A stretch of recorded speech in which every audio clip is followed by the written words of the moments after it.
Hello everyone, अस्सलाम वालेकुम। I am doctor Shabnam फैज़। आज हम लोग बात करेंगे इंट अमीबा हिस्टोलाइटिका के ऊपर, जिसको हम लोग कॉमनली ईएच बोलते हैं।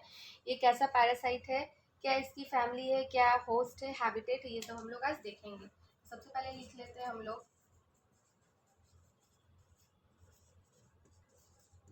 इंट अमीबा हिस्टोलाइटिका,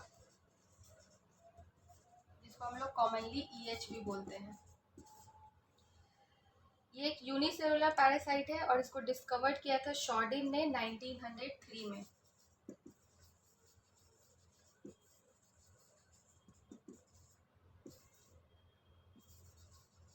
शॉर्डिन नामक साइंटिस्ट ने 1903 में इसका डिस्कवर किया था। नेक्स्ट है इसकी फैमिली, जो कि राइजोफोरा ग्रुप से बिलोंग करती है। अगर आपने मेरा पहला लेक्चर नहीं देखा है पैरासाइट का, तो आप प्लीज़ जाके स्टार्टिंग का जो पैरासाइट है वो देखिए। इसमें आपको पता चलेगा राइजोफोरा फैमिली में कैसे पैरासाइट्स पाए जाते हैं। हेलो एवरीवन, अस्सलाम वालेकुम। आई एम डॉक्टर शबनम फैज़। आज हम लोग बात करेंगे इंट अमीबा हिस्टोलाइटिका पैरासाइट के ऊपर। ईएच जो सबसे फर्स्ट पैरासाइट है हमारे पैरासाइटोलॉजी में, यहीं से हमारा पैरासाइट्स का सिलेबस स्टार्ट होगा। तो हमारा फर्स्ट पैरासाइट है ईएच, जिसके बारे में आज हम लोग जानेंगे कैसा वो पैरासाइट्स होता है, क्या इसकी फैमिली है, होस्ट है, हैबिटेट, फिर किस किस जगह पे ये पाया जाता है, उसकी मॉर्फोलॉजी क्या है, और इसका सबसे इम्पॉर्टेंट लाइफ साइकिल, हमारे बॉडी में ये कैसे लाइफ साइकिल अपना कंप्लीट करता है, किस पोर्शन में जाके, किस पार्ट्स में जाके, ये हम लोग आज जानेंगे। सबसे पहले इसका नेम हम लोग लिख लेते हैं, इंट अमीबा हिस्टोलाइटिका। इसको हम लोग कॉमनली ईएच भी बोलते हैं। जो ईएच पैरासाइट है ये एक यूनिसेलुलर पैरासाइट होता है और इसको डिस्कवर किया था शॉर्डिन ने 1903 में। Unicellular parasite discovered by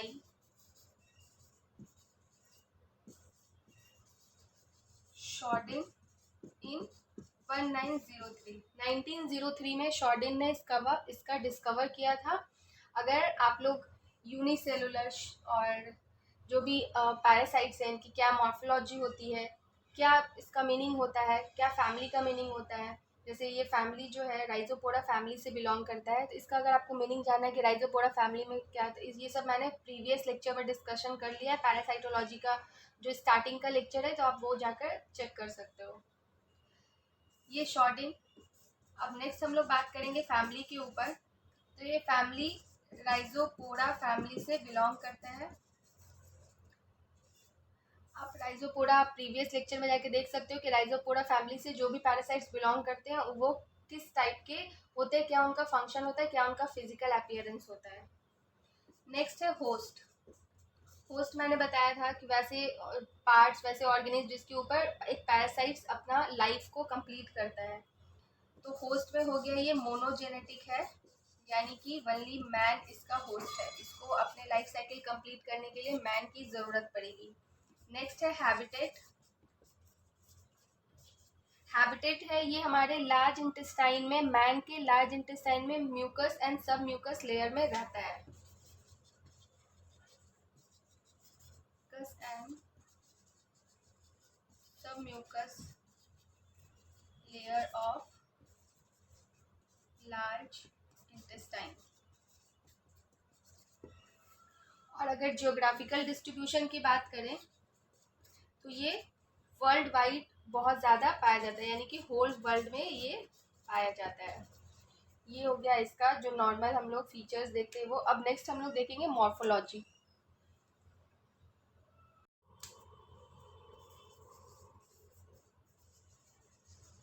morphology में इसका स्ट्रक्चरल जो चेंजेस होते हैं ना, वो हम लोग मॉर्फोलॉजी में देखते हैं।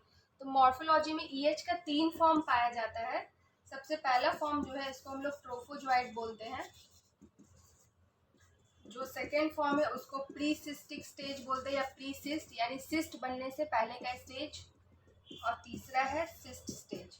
ठीक है, ये 3 स्टेज वो अपने आप को डिवाइड करके अपने आप को बनाता है। सबसे फर्स्ट जो हमारा स्टेज है ट्रोफोजोइट स्टेज, ये एक ग्रोइंग स्टेज है, जिस समय ना एक छोटा बच्चा जब धीरे धीरे अपने आप को बड़ा करता है बहुत सारे न्यूट्रिशन लेके, तो उस स्टेज को ट्रोपोजोइट स्टेज बोलते हैं। इस समय पैरासाइट्स बिल्कुल ही एक छोटे बच्चे के जैसा अभी अनडेवलप्ड होता है। ग्रोइंग एंड फीडिंग स्टेज होता है ये। इसमें इसका जो साइज होता है 18 to 40 mm इसकी साइज होती है। इसमें जो साइटोप्लाज्म होते हैं उसमें ग्रैनुलर, इंडोप्लाज्म, एक्टोप्लाज्म ये सब पाए जाते हैं। शेप जो है इसका स्फेरिकल शेप का होता है। एंड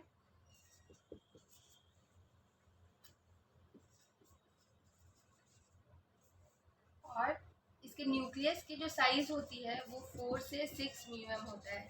ये आपका ट्रोपोजोइट का एक ओवरऑल फीचर्स है कि ईएच का जो ट्रोपोजोइट है वो किस तरीके से पाया जाता है। ये न्यूक्लियस का शेप है स्पेरिकल शेप, और साइज जो होता है 4 से 6 mm होता है। और ओवरऑल ट्रोपोजोइट का जो साइज होता है ये। हमारा प्री सिस्टिक स्टेज, जो सिस्ट बनने से पहले का स्टेज है। प्री सिस्टिक स्टेज, इन तीनों स्टेज से हमारा ईएच जो है वो अपने आप को उस वहाँ से गुजरता है। वो प्री सिस्टिक स्टेज स्मॉलर होता है। उसके बाद इसकी साइज जो होती है वो ट्रोपोजोइट से छोटी होती है। 10 to 20 mm इसकी साइज होती है। राउंड होता है ये, और इसमें सीडोपोडियम पाया जाता है। मैंने आपको लास्ट लेक्चर में बताया है सीडोपोडियम क्या होता है। सीडो मतलब होता है फॉल्स, पोडियम मतलब लेग लाइक स्ट्रक्चर, यानी कि फॉल्स पोडियम पाया जाता है इसके स्ट्रक्चर में।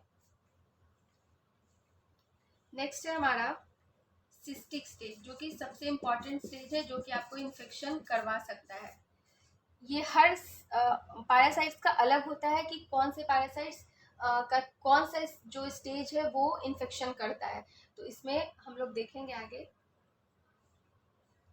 नेक्स्ट है, जब सिस्टिक स्टेज में आता है तो पैरासाइट राउंड हो जाता है, राउंड स्ट्रक्चर इसके बिल्कुल हो जाते हैं। इसमें जो होता है सिस्ट वॉल भी बन जाता है बिल्कुल अच्छे से, जो इसका मेम्ब्रेन होता है वो बन जाता है। और इसकी जो सिस्टिक स्टेज है ना उसमें क्वाड्री न्यूक्लिएटेड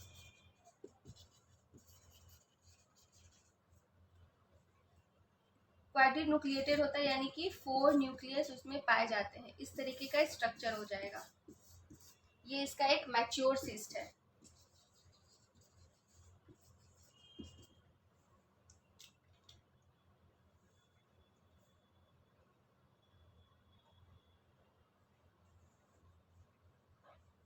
इसका स्ट्रक्चर देख लेते हैं किस तरीके का सिस्ट होता है, जो भी इसमें ज़रूरी चीज़ें पाई जाती हैं। ये एक राउंड बॉडी होता है सिस्ट, जिसमें आपका न्यूक्लियस पाया जाएगा। उसके बाद जो मैच्योर सिस्ट होता है उसमें सिस्ट वॉल भी पाए जाते हैं, जो मेम्ब्रेन होता है।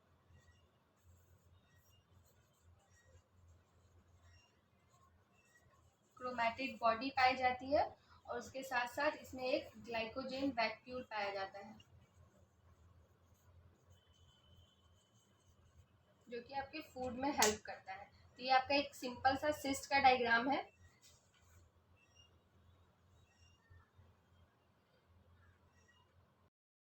पहले सिस्ट में एक न्यूक्लियस पाया जाएगा, फिर वो अपने आप को डिवाइड करके 2 न्यूक्लियस कराएगा, और फिर फर्दर डिवाइड करके 4 न्यूक्लियस होंगे बाइनरी फिजन के थ्रू। डिवीजन होके जब 4 न्यूक्लियस बन गया उसके सिस्ट में, तब ये अब एक मैच्योर सिस्ट हो गया जो आपको इन्फेक्ट कर सकता है। और सब ये तो हमारा मॉर्फोलॉजी का एक स्टेज हो गया कि कैसे कैसे ट्रोपोजोइट, प्री सिस्टिक और सिस्टिक स्टेज है। अब ये सिस्टिक स्टेज बन चुका है मैच्योर सिस्ट, जो कि आपको इन्फेक्शन करेगा। अब हम लोग बात करेंगे कि जो ईएच होता है उसका इंक्यूबेशन पीरियड कितना होता है हमारे बॉडी में, कितने टाइम तक वो हमारे बॉडी में रह के इन्फेक्ट कर सकता है। तो 5 to 7 डेज ईएच का इंक्यूबेशन पीरियड होता है। नेक्स्ट हम लोग इसमें देखेंगे कि मेथड ऑफ रिप्रोडक्शन क्या होते हैं। जो हमारा जो ईएच है उसमें कौन कौन से मेथड ऑफ रिप्रोडक्शन होते हैं, किस तरीके से वो अपने आप को रिप्रोड्यूस करता है। इसमें आपका कुछ स्टेजेस आते हैं जिसको हम आपको बताएंगे। इसको क्लियर करना बहुत इंपॉर्टेंट है। बात करेंगे मेथड ऑफ रिप्रोडक्शन के ऊपर। सबसे फर्स्ट जो है हमारा एक्सिस्टेशन होता है, जिसमें क्या होता है कि सिस्ट अपने आप को जब एलिमेंट्री कैनाल में आता है मैन के, आप किसी भी तरीके से सिस्ट को इनगल्फ कर लिए हो और हमारे एलिमेंट्री कैनाल में आया है, तो वहां से वो क्या होता है अपने आप को ट्रोपोजोइट में चेंज करता है। यानी एक्सिस्टेशन मतलब सिस्ट अपने आप को चेंज करके ट्रोपोजोइट में ले आया, तो ये हो गया हमारा एक्सिस्टेशन। दूसरा है मल्टीप्लिकेशन। इसके बाद क्या होता है, मल्टीप्लिकेशन होता है। किसका मल्टीप्लिकेशन होगा, ट्रोपोजोइट का। ट्रोपोजोइट क्या होगा, मल्टीप्लाइड करके अपने नंबर्स को इंक्रीज करेगा। ठीक है, तो ये दूसरा हमारा रिप्रोडक्शन का मेथड है। फर्स्ट रिप्रोडक्शन का मेथड है सिस्ट ने हम लोगों ने इनगल्फ किया, वो हमारे एलिमेंट्री कैनाल में आके सिस्ट में से बहुत सारे वहाँ पे वो अपने आप को रिप्रोड्यूस करके वो ट्रोपोजोइट देता है। फिर ट्रोपोजोइट क्या होता है, मल्टीप्लिकेशन सेकेंड स्टेज आता है, जिसमें ट्रोपोजोइट मल्टीप्लाइड करके अपने नंबर्स को बढ़ाता है।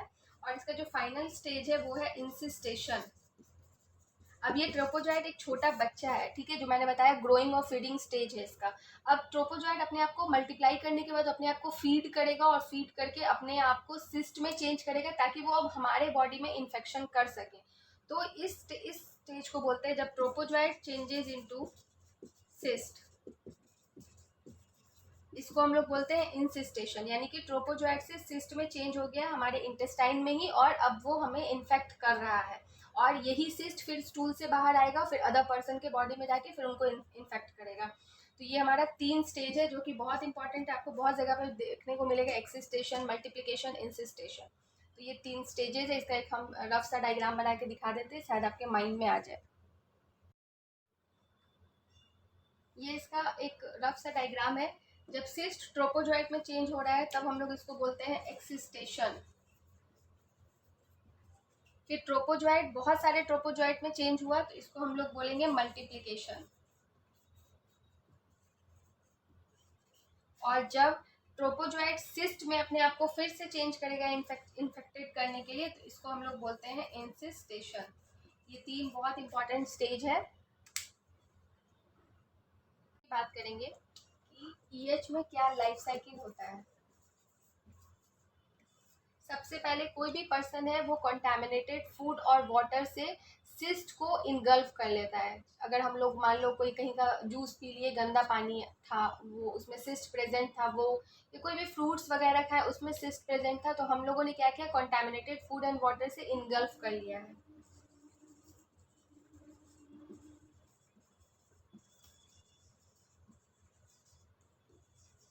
ये हम फ्लो चार्ट में बताएंगे। वहां से हम लोगों ने इनगल्फ किया। सबसे पहले इनगल्फ करेंगे तो वो कहाँ जाएगा, हमारे ऑसोफेगस से होके हमारे स्टमक में जाएगा। सिस्ट जो है वो हमारे स्टमक में जा चुका है, बट यहाँ पे स्टमक में कोई भी एक्शन नहीं होगा, क्योंकि जो सिस्ट का वॉल है उसको ब्रेक करने के लिए अल्कलाइन मीडियम की ज़रूरत होती है, और हमारे जो स्टमक है वहाँ पे एसिड मीडियम होता है। तो ये एसिड मीडियम क्या होता है, आपस में रिएक्ट करके रिएक्शन नहीं हो पाता है सिस्ट वॉल से, तो यहाँ पे सिस्ट जो है वो अपने ही स्ट्रक्चर में प्रेजेंट रहता है।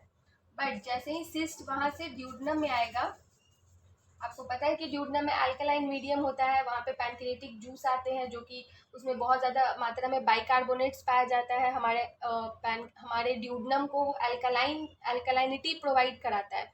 तो जैसे ही सिस्ट ड्यूडनम में आया, उसका जो वॉल है उसके ऊपर वहाँ पे उसको अल्कलाइन मीडियम मिल गया, और अब क्या होगा, यहाँ पे एक्सिस्टेशन होगा। अभी मैंने लास्ट तुरंत ही बताया है कि एक्सिस्टेशन क्या होता है। ड्यूडनम में आया, यहाँ पे इसको ट्रिप्सिन मिलेगा पैनक्रिएटिक जूस से, और ट्रिप्सिन क्या करेगा, इसके मीडियम को न्यूट्रलाइज करेगा, अल्कलाइन मीडियम बनाएगा, जिससे क्या होगा, इसका जो वॉल है वो ब्रेक डाउन होगा। और अब जब वॉल ब्रेक डाउन हुआ,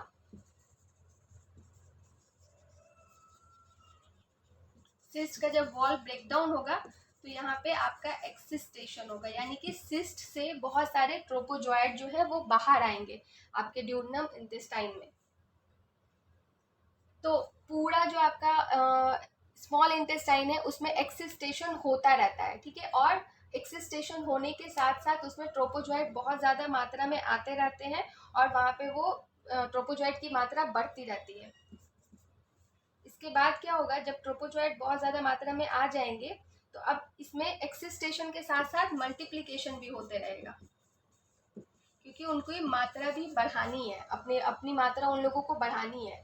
तो अब यहाँ पे मल्टीप्लिकेशन भी हो रहा है। मल्टीप्लिकेशन होने के बाद जो हमारा सिस्ट है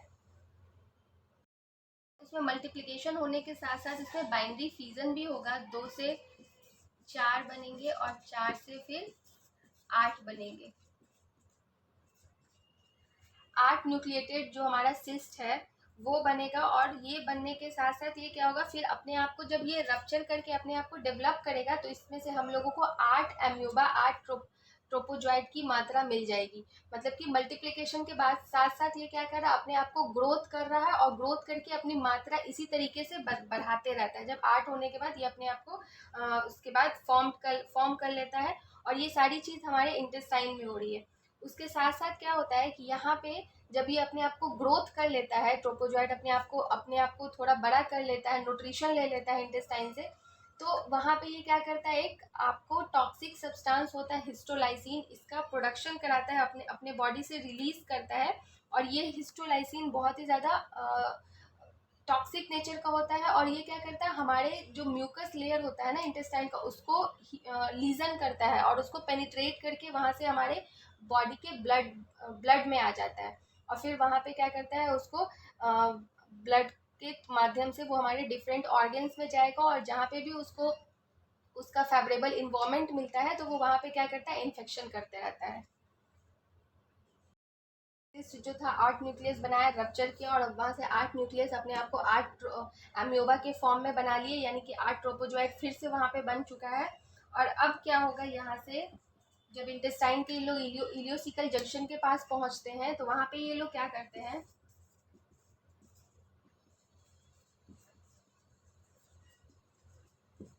हिस्टोलाइसिन का सेक्रीशन करने लगते हैं। हिस्टोलाइसिन एक टॉक्सिक सब्सटेंस है जो कि ईएच सेक्रीट करता है, और ये क्या करेगा, आपके इंटेस्टाइन को रप्चर करेगा, वहाँ पे जो भी स्पिंक्टर प्रेजेंट है उनको रप्चर करता है, और रप्चर करके ये वहाँ से अपने आप को इन्वेड करके दूसरे जगह पे ब्लड में पहुँच जाता है।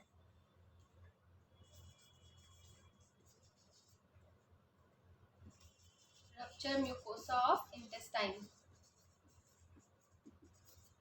वहां से रप्चर कर लिया, और रप्चर करने के बाद ये कहाँ जाएगा, आपके ब्लड में जाएगा, और ब्लड में जाने के बाद ये आपके डिफरेंट ऑर्गन्स में जाएगा, और ऑर्गन्स में जाके वहाँ पे बहुत सारे प्रॉब्लम्स करता है। जैसे ये लीवर में चला जाता है तो लीवर एब्सेस करा देता है, लास्ट स्टेज में आपके ब्रेन में भी जाता है, तो ब्लड से ये सर्कुलेट होते रहता है, लंग्स वगैरह में भी जाता है, बट जहाँ पे इसको इसका फेवरेबल इन्वायरमेंट मिलता है ये वहीं पे इन्फेक्शन करता है। ठीक है, तो ये हमारा बात हो गया कि जो हिस्टोलाइसिन सेक्रीट किया वो आपके ब्लड में जाके अब आपके डिफरेंट ऑर्गन में जाएगा, बट जो ट्रोपोजॉइट और भी प्रेजेंट है हमारे इंटेस्टाइन में वो क्या करेगा, क्योंकि वो क्या कर रहा है, अपने आप को मल्टीप्लाई करते जा रहा है, अपने नंबर्स को बढ़ाते जा रहा है। तो सबसे पहले जो ट्रोपोजॉइट मल्टीप्लिकेशन होता है, तो जो ट्रोपोजॉइट होता है ना वो क्या करता है कि हमारे पेरिस्टाल्टिक मूवमेंट्स को बढ़ा देता है।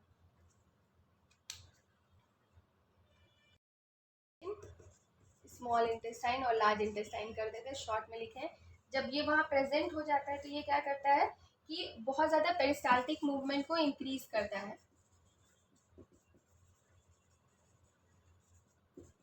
इससे क्या होगा कि आपको स्टूल बहुत ज़्यादा होगा, जब भी आपको पेरिस्टाल्टिक मूवमेंट इंक्रीज होता है आपको डायरिया लाइक सिम्टम्स मिलने लगेंगे, तो क्या होगा, लूज वाटरी स्टूल होने लगेगा आपको।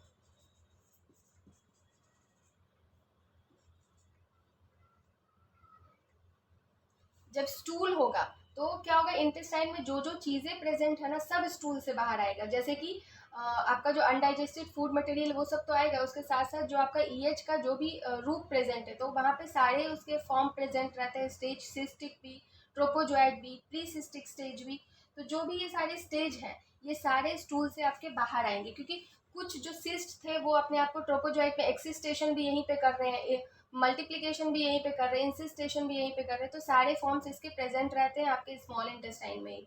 तो स्मॉल इंटेस्टाइन लार्ज इंटेस्टाइन से वो फिर वो बाहर आने लगेंगे। तो वाटरी स्टूल के साथ सिस्टिक स्टेज जब आप उसको कल्चर करोगे, माइक्रोस्कोपिक देखोगे तो आपको सारे स्टेजेस आपके ईएच के दिख जाएंगे, सिस्टिक, प्रीसिस्टिक, ट्रोपोजॉइट, ये सारे स्टेज आपको स्टूल में मिल जाएंगे। जब सिस्टिक स्टेज आपका ये जो प्रीसिस्टिक और ट्रोपोजॉइट स्टेज है ये आपके सैंड पे या कहीं भी ज़मीन पे आने पे ये स्टेज क्या होते हैं, ख़त्म हो जाते हैं कुछ देर के बाद ये स्टेज ख़त्म हो जाते हैं। बट जो सिस्टिक स्टेज है ना वो सरवाइव कर जाता है आपके ज़मीन में, जहाँ पे भी आप स्टूल आपका पास हुआ है उस स्टेज में सिस्टिक स्टेज जो है वो सरवाइव करता है। और यही सिस्टिक स्टेज हम लोग फूड के फॉर्म से ले लेते हैं, इनगल्फ कर लेते हैं, और फिर से हमें वो सारे प्रॉब्लम जो मैंने अभी पूरा लाइफ साइकिल बताया वो होने लगता है, और ये दोनों जो है ख़त्म हो जाते हैं। हाँ, सिस्टिक स्टेज आपका अगर 50 डिग्री से टेम्परेचर बढ़ा रहेगा और वाटर की बहुत कमी रहेगी तो सिस्टिक स्टेज वहाँ पे डेथ कर सकता है। लेकिन जो आपका इन्वायरमेंट होता है, मॉइस्चर वाला इन्वायरमेंट, गीली मिट्टी, इन सब जगह पे क्या होता है, सिस्टिक स्टेज प्रेजेंट रहता है। ये क्या है, इसको मरने के लिए 50 डिग्री से ज़्यादा टेम्परेचर चाहिए सिस्टिक स्टेज को, और बहुत ज़्यादा हीट चाहिए, ड्राई ज़मीन चाहिए, तभी ये मरेगा, नहीं तो इसका लाइफ स्पैन होता है। ये क्या करता है, वहाँ पे अपने आप को ज़िंदा रखता है। और फिर जब उस वहाँ का हम लोग कोई भी फ्रूट्स वेजिटेबल उस ज़मीन का खाएंगे तो वो उसके थ्रू हमारे बॉडी में इंटर कर जाता है।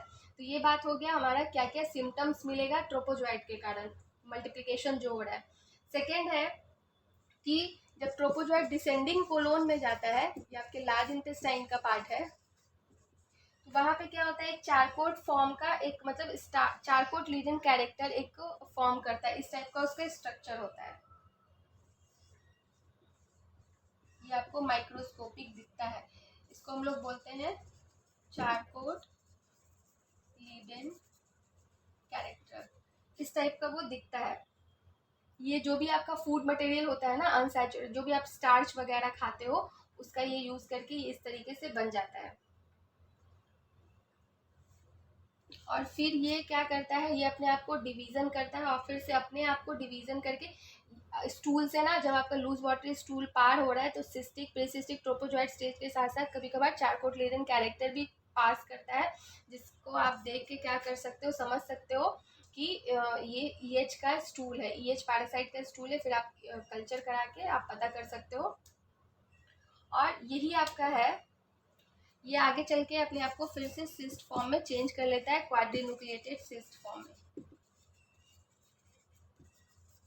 ठीक है, तो ये आपका ट्रोपोजोइट का इतना आपका लाइफ साइकिल था।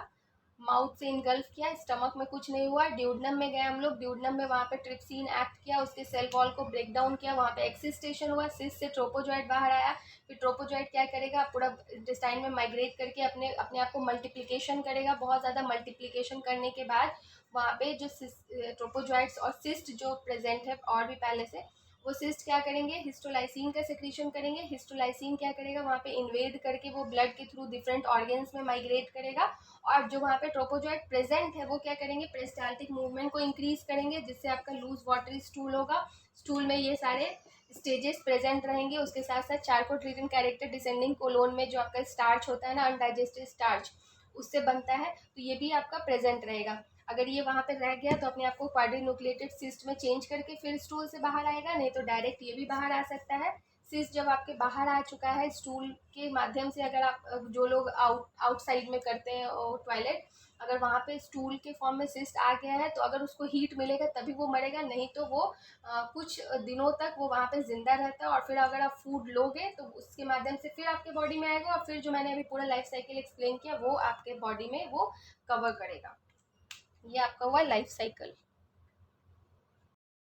पेरिस्टिटी क्या होती है, तो सबसे पहले मैंने लाइफ साइकिल में अभी जस्ट बताया कि पेरिस्टाल्टिक मूवमेंट इंक्रीज होने से लूज वाटर स्टूल होगा। अब इसको डाइसेंट्री भी बोल सकते हो। डाइसेंट्री में क्या होगा, म्यूकस भी आएगा, क्योंकि आपको पता है कि आपका इंटेस्टाइन म्यूकस का सेक्रीशन करता है, और जब आपका पेरिस्टाल्टिक मूवमेंट इंक्रीज होता है ना तो म्यूकस इंटेस्टाइन क्यों सेक्रीट करता है, ताकि वहाँ पे स्टूल को ईजिली वो मूव कर सके, तो वो सेमी सॉलिड स्टूल के लिए। बट जब वाटरी स्टूल होता है ना तो वहाँ पे वो पेरिस्टाल्टिक मूवमेंट पहले से ही बढ़ा है, तो क्या होगा, जो म्यूकस सेक्रीट हो रहा है ना वो भी स्टूल के साथ बाहर आने लगता है, तो इसीलिए म्यूकस वाला स्टूल होने लगता है।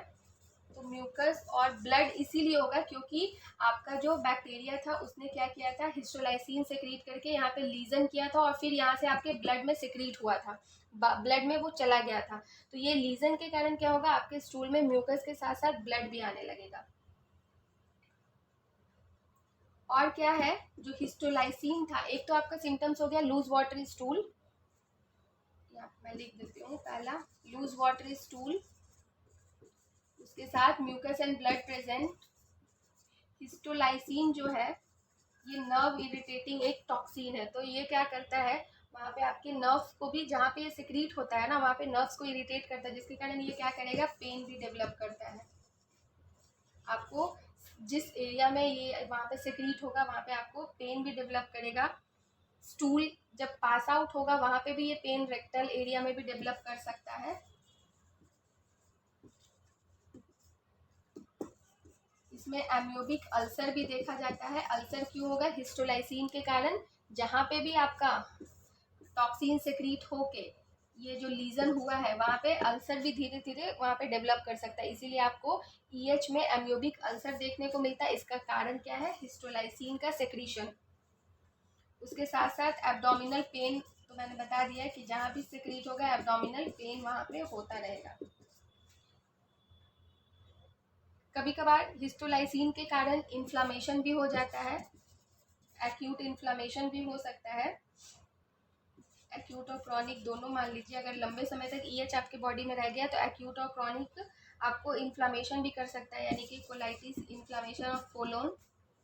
और कुछ कुछ ऐसे भी लोग होते हैं जिनके बॉडी में ईएच आता है, 1 2 3 स्टूल करता है, बहुत ज़्यादा सिम्टम्स नहीं दे पाता और फिर वो निकल जाता है, तो वो एसिम्टोमेटिक कैरियर हो गया। But most of them will suffer from this.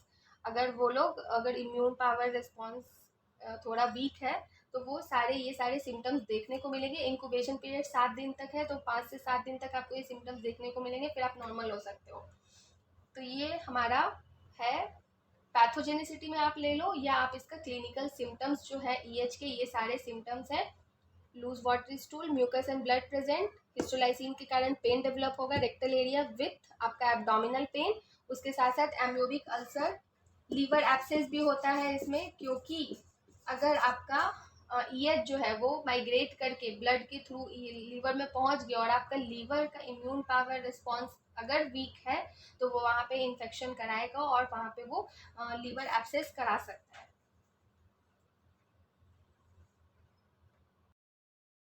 Pathogenic legion 2 तरह के होते हैं। पहला हो गया प्राइमरी लीजन। प्राइमरी लीजन को आप इंटेस्टाइनल लीजन भी बोल सकते हो। जो इंटेस्टाइन में हिस्टोलाइसिन जो टॉक्सिन वहाँ पे लीजन करता है उसको हम लोग बोल सकते हैं। ये है पहला। और दूसरा है सेकेंडरी लीजन, जिसको हम लोग मेटास्टेटिक लीजन भी बोल सकते हैं, यानी कि वहां से माइग्रेट करके जिस जगह पे भी कराएगा उसको। तो ये जो है आपके इन लार्ज इंटेस्टाइन में मोस्टली देखने को मिलेगा लीजन।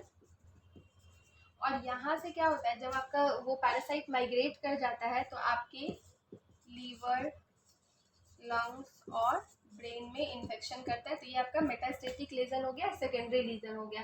तो कभी कभार क्वेश्चन भी पूछा जाता है कि मेटास्टेटिक लीजन में किस किस ऑर्गन को इन्वॉल्व करता है ईएच। तो ये 3 आपके ऑर्गन है जहाँ पे ईएच को फेवरेबल कंडीशन मिलता है, लीवर, फिर लंग्स और ब्रेन, इन तीनों को वो इन्फेक्ट कर सकता है।